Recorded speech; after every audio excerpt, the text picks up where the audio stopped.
Everyone, welcome to Power Play with CJ. I just want to focus in on it's not like a broken record talk between him and Riley Smith and Torrey Krug, the Ryan Johansen contract negotiations that are contentious, to put it very, very, very lightly.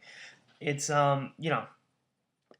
we're a couple days, depending on the team, away from the training camps opening up, less than a month away from the season starting, and the Jackets don't have him signed, and then it really showed up today when John Davidson came out today. The Blue Jackets president came out with the three deals they offered. Johansen, 6 years, over $6 million over 2 years, $32 million over 6 years, and $46 million over 8 years.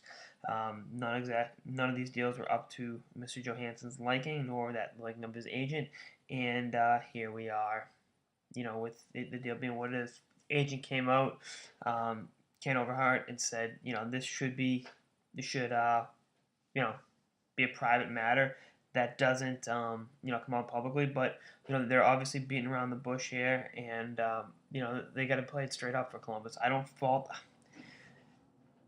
wouldn't leak the numbers personally. I just think that's a matter of good faith. To keep the negotiations in house, but at the same time, I think personally the $6 million for 2 years, $3 million a year, I think it's a good bridge deal.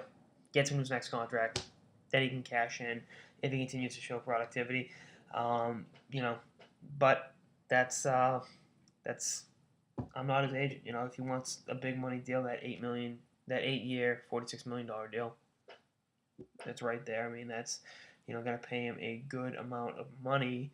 And with the cap going up, it could end up being kind of a bargain in so many ways. Just a little bit under $7 million a year, and then even the 6 year deal, he would be 27, 28 by the time that deal expired. So he could really cash in with a good deal after playing 6 more years in Columbus, and then being able to hit unrestricted free agency with you can only imagine what the cap will be like in the 6 years.